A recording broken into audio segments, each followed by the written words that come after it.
नमस्कार दोस्तों, आपका स्वागत है द एवी ब्लॉग में। जैसा कि मेरे साथ हैं शिवम भाई और राहुल भाई। ग्रीटिंग्स दीजिए सर। मेरा नाम शिवम पांडे है और मैं एलएलबी थर्ड सेमेस्टर का स्टूडेंट हूँ। और ये हमारे भाई साहब राहुल मधेसिया जी हैं, ये भी हमारे क्लासमेट हैं। तो जैसा कि एक हफ्ता बचा हुआ है एंट्रेंस एग्ज़ाम को, लास्ट मिनट टिप क्या देना चाहेंगे आप लोग? बारी बारी करके बताइए। देखिए, लास्ट मिनट टिप की कोई बात ही नहीं है। अभी आपके पास पर्याप्त एक सप्ताह का समय है, तो घबराने की ज़रूरत बिल्कुल नहीं है। जैसा कि जो एलएलबी थर्ड ईयर का जो वो सिलेबस है आपको यूनिवर्सिटी की वेबसाइट पे मिल जाएगा, जिसको आप बिल्कुल फॉलो मत करिएगा। उसमें दी गई जो चीज़ें हैं, जो उसमें क्रोनोलॉजी है, उसके अकॉर्डिंग क्वेश्चन बिल्कुल नहीं आते हैं।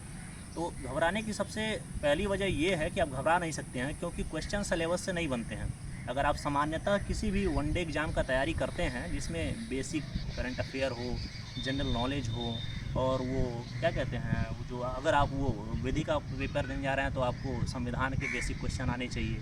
अगर ये सब, हाँ, पॉलिटी, ये सब क्वेश्चन आने चाहिए। तो सामान्यतः जो क्वेश्चन अगर वनडे एग्ज़ाम में कोई लड़का वनडे एग्ज़ाम का तैयारी कर रहा है और उसको थोड़े भी ध्यान से पढ़ा है, तो उसके लिए पेपर बहुत ही आसान होने वाला है। तो घबराने की बिल्कुल ज़रूरत नहीं है। आप आराम से रिवीजन करिए और अपने पेपर की तैयारी करिए। सर, आप कुछ बताना चाहेंगे? मैं इनकी बातों में कुछ ऐड करना चाहूँगा, जैसे कि मोस्ट प्रोफाउंड क्वेश्चन जो आपको मिलता है, आप पॉलिटी सेक्शन को टच करिए। पॉलिटी में आप जैसे फंडामेंटल राइट्स हो गया, डीपीएसपी हो गया, जैसे हाँ, उसमें बेसिक चीज़ें, हाँ वो बेसिक चीज़ें आप पढ़ लीजिए। ठीक है, अरे तो भाई फंडामेंटल ड्यूटीज़ में आपको क्या क्या चीज़ें होनी चाहिए वो आप पढ़ लीजिए। एक ओवरऑल आप उसका व्यू देख लीजिए। फिर अमेंडमेंट्स कैसे क्या क्या हुए हैं वो आप देख लीजिए। फिर कभी कभार ये पूछा जा सकता है लेकिन पूछता नहीं, जैसे रिसेंट जजमेंट वगैरह, ठीक है, वो आप पढ़ लीजिए। इंपॉर्टेंट डेट क्या क्या है वो आप देख लीजिए। जियोग्राफी में मैंने पिछले साल जब एंट्रेंस दिया था तो जियोग्राफी से लगभग 7 से 8 क्वेश्चन थे, वो भी बेसिक क्वेश्चन थे। जैसे 6th के एनसीईआरटी, 7th के एनसीईआरटी अगर आप पढ़ ले रहे हैं तो वहाँ से आपको काफ़ी वो टैकेबल हो जाएगा। और मैं एक चीज़ ऐड करना चाहूँगा, अगर आप करंट अफेयर के पोर्शन को पढ़िएगा तो उसमें कुछ क्वेश्चन आते हैं, जैसे कि जो ये है डेट से लेके कि दिवस के जो क्वेश्चन होते डे हैं। And themes. हाँ, जैसे मुझे पिछले साल का एक क्वेश्चन याद है कि भाला फेंक दिवस कब मनाया जाता है। तो वो रिसेंट का एक इवेंट था, क्योंकि नीरज चोपड़ा ने वो डायमंड ल्यूसाने लीग में गोल्ड जीता था। तो जो रिसेंट के इवेंट है उससे क्वेश्चन पूछने की संभावनाएं ज़्यादा बनती हैं। ठीक है। और जैसा कि आप विधि के छात्र बनने जा रहे हैं, तो पॉलिटी का सेक्शन आपके लिए डिफ़िकल्ट होना ही नहीं चाहिए। सामान्य पॉलिटी सबको आती है, तो घबराने की ज़रूरत नहीं है। पढ़ते रहिए और मिलेंगे जल्दी ही इस यूनिवर्सिटी में, इसी कैंपस में। हो सकता है कि अगली बार आपका इंटरव्यू हो और हमारे बगल में आप बैठे हो। क्यों? जी, मैं एक चीज़ और पूछना चाहूँगा हाँ, कि करंट अफेयर्स का वेटेज जो है पिछले साल कितना था और हाँ, कहाँ से, मतलब कितने महीने का तैयार किया जाए?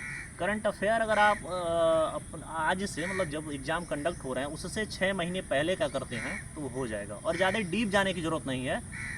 जो जो टॉपिक आप पढ़े हैं उसको ऊपर ऊपर से पढ़िए, और जो लाइमलाइट में टॉपिक है, जैसे अभी देख लीजिए चंद्रयान का टॉपिक हो गया। अभी जो भी चीज़ें लाइमलाइट में उसको पढ़ लीजिए। अभी क्या ही बताएं, ज़्यादा डीपली पढ़ने की ज़रूरत नहीं है। करंट अफेयर के लिए आप लोग को सबसे प्रीफर करूंगा कि आप एडिटोरिया का या तो आप बुक ले लीजिए, मार्केट में अवेलेबल होता है 70-80 रुपये का, या तो ऑनलाइन भी कुछ ट्यूटर्स हैं वो आपको पढ़ाते रहते हैं एडिटोरिया। मुझे तो ऐसा ओवरऑल लगता है आप कुमार गौरव काफ़ी बेस्ट है इसके हाँ, लिए। अगर कुमार गौरव का मैंने आप शुरू में 6 ही मंथ का कहा। सीरीज देख लीजिए हाँ, तो परफेक्ट आप। मैंने शुरू में कहा, अगर आप वनडे एग्ज़ाम की तैयारी करते हैं तो आप इसका सिलेबस ना भी देखें तब भी आप आसानी से इसमें एडमिशन ले लेंगे। तो घबराने की ज़रूरत नहीं है, पढ़ते रहिए। तो धन्यवाद। हो गया।